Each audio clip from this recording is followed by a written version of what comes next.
Morning guys, welcome back to the channel. Today we're in Kerak, Jordan, just kind of smack dab in the center of Jordan. It's a great big Crusader's castle. I'll show you guys in just a minute. It's really beautiful. Again, you might be wondering, Brayden, what are you doing in the desert of Jordan wearing a sweatshirt and long pants? It's because I packed months ago for the winters of Ukraine. I didn't expect to be here in the deserts of Jordan. But I wanted to show you, there's some interesting ways that you can tie these. So my favorite way, there's like 3 different ways. My favorite one though is the Jordanian one, where it's one shorter, one longer. So you get to sit up on your hair, bring them both back. You can tie it if you really want. Go across. That's going to come across. And the goal is to keep as much red on the outside. Took it all the way back around. And I don't know, somewhere back there, and bam, you're all set. And I like it. It covers up my neck for the sunburns, because as a Norwegian, it's not good for me. So it's got some good music going. Okay, we're all set. We're gonna go up into the castle. Let's go check it out.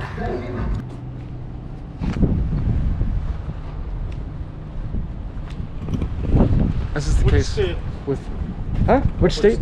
Minnesota. Welcome. Yes, thank you. Which state? He knows I'm from America. They hear my voice. But as is synonymous with all of the archaeological sites like this, all the famous sites, you can see back there, maybe in the distance, there's like a military truck that's just completely decked out. It's got its turret mounted on the top. But you see these in a lot of the places like Petra as well. These important archaeological sites of Jordan, where they try to keep them very secure, which is it's a very nice sign. Of course, to most people, you see guns and you think, oh, it must be insecure, but it's nice knowing that it's ultra secure in a place like Jordan. So as we come in, they're opening the gate just for us. It's old, 870 years ago.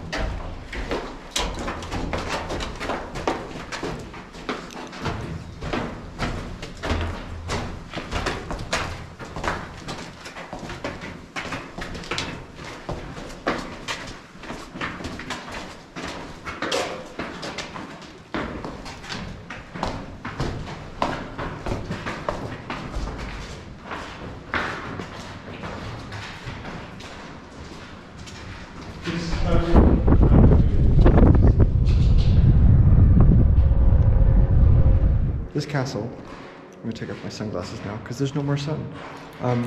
Kerak Castle was originally built for the Crusaders, and they lived here only about 8 months. Before then, there wasn't, I think it was basically due to food. There wasn't enough food supply or water supply, and so they ended up leaving. And once they left, the Ottomans came in, and the Ottomans controlled this castle for about 200 years. And then eventually, what a struggle. This is, oh. Eventually, when the Ottomans left, then the Ottomans left, I think, 1915 or so. And then the Crusader, or not the Crusaders, the Bedouin people came in, and they lived here for like 16 years or something. And eventually in the 1960s, then the Jordanian government took over this place to not only protect it, but then also turn it into a tourism place. But so now, I don't know if you can see very well. Actually, no, you can see well. So now we're going to, I think he said the galley, or the gallery. I guess we'll see. This is in a small room, just off the side of the main hall. And entering this main hall, Steve, the brilliant one, brought his light. But it's a fanny pack one, another fanny pack tool.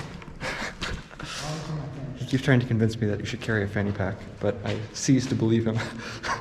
But he keeps everything in there, first aid kit, flashlights, everything.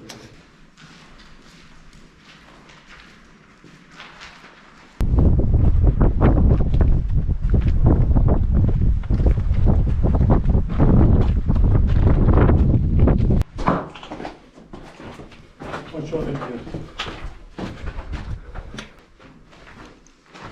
This is the bathroom, Turkish bathroom, hammam. A hammam. Yeah. Naked, cold water.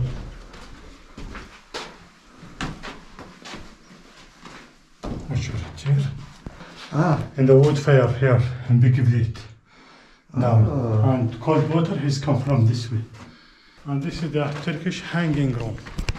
Killed them the people at Turkish time here. Turkish hanging. Hanging room. This floor is where all the souks were, the shops, the markets, and of course we have the hammam. We have even a place where they would hang people. But this right here is very interesting. Let me get some light, because this is the water. Flashlight. This is the water piping. So there's multiples. Oh, what do we got down here? But water pipes all throughout the walls here. Some more over there. But what's interesting in these, so this one is terracotta. It's a very big fat pipe. Many containers, and everything here is rainwater. Prison. 14. And before it's too dark, no window, no fireplaces, no oil lamp. At Arman, Turkish time, change this room to bedroom for 2-3 people. Open the window, make the fireplaces, oil lamp. But before it's too dark, this one. And this is for 70 people, more prison. Before, this is for 70 people live here. And before it's too dark, no window, no light, the people live here many times, no see the sun. Sleep here maybe years, months, day, week, make the dark.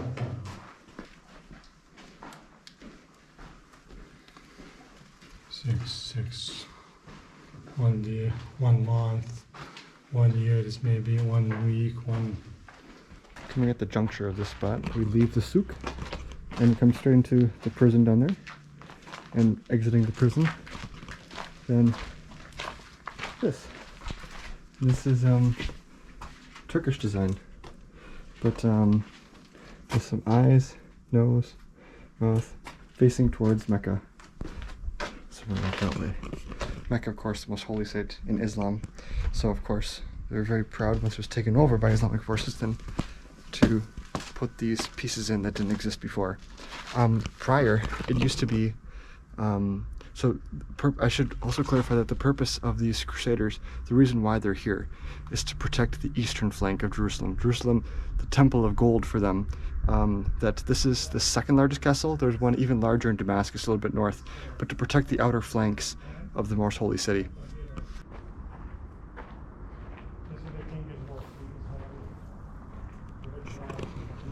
So we reached the top of the fort. At the top of the fort, then here is the church. The church at the top of the fort. Of course, when the Crusaders came in, religion, of course, is very important to them. That's why they're here. And so this church then faces out in the direction towards Jerusalem, so their most holy city. And then over there, that building was built by the Egyptians. But the thing I want to mention is that after the Crusaders left, it was very common that churches would be converted into mosques. And so this was used as a mosque then as well after the Christians left.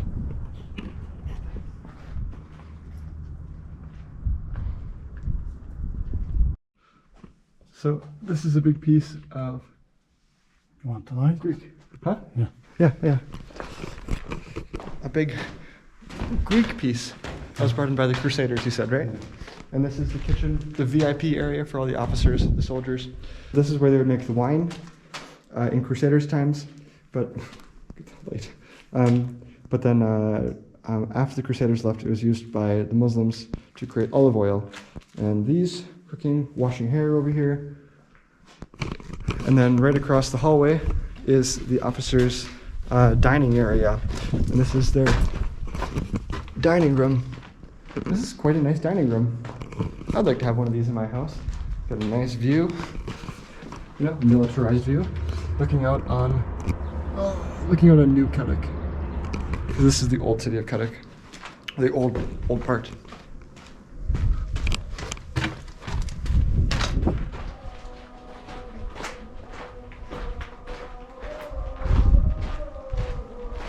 This is from Petra. From Petra? Nabatean soldiers. More bring it to build that Crusader. It's like artifacts from all over the place. Royal stable for horses for the royal family. Stables up here, so high? Yeah. This is, I should clarify, we're on the 7th layer of the fort. Okay. And this is Arabic writing Allah, Greek, Allah biggest. Okay, Yeah. okay. No. As we leave the castle, we're starting at the very top. This is the 7th floor. Now we're gonna make our way all the way down to the bottom. Down at the bottom is where you find, of course, just like any hierarchy structure, it's always, you know, the richer people on the top and the prisoners on the bottom. So we'll go back down to the prisons and the cooks, where all the food is made, and then we'll head out. One last thing. It's also important to mention that as you're walking through castles like this, that the stones are purposed from all over the place. And so some of these, let's see if I can find one. Some of these stones will have fossils, such as this one. Got some fossils on here. Because, of course, this whole area, the whole Israeli, Jordan, this whole area used to be undersea. And so the rocks that they'll pull out will have things like fossils, which I think are so fascinating. You know, when you see black and white tile floors, you know, yeah, black and white tile floors, usually that kind of granite comes from the same places like this. And the perfection, like the best kind of stone, is the one that's clear of all the blemishes. But if you want the really cheap one to still get that nice granite floor look, the really cheap ones will have imprints of fossils on them, and they consider it bad because it's not like all the same flat color, or it's not perfect stone, and so it's usually cheaper. I completely disagree with that. I think those are the best kinds of stones, and I would love to have a floor that has fossil imprints on it, but I guess people differ in opinion. One last little piece I want to explore before we leave is the Egyptian part of this. And hello. Don't know what's. Oh, nice. Some nice archery places. That's a nice grand hall. It's like a 30-foot ceiling.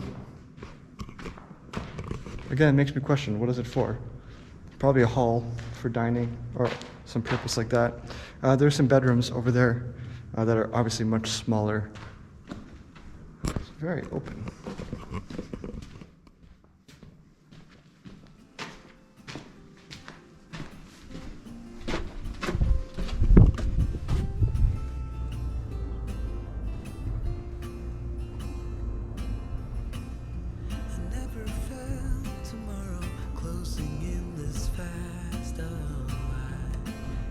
Time's in a rush. Leaves are falling down.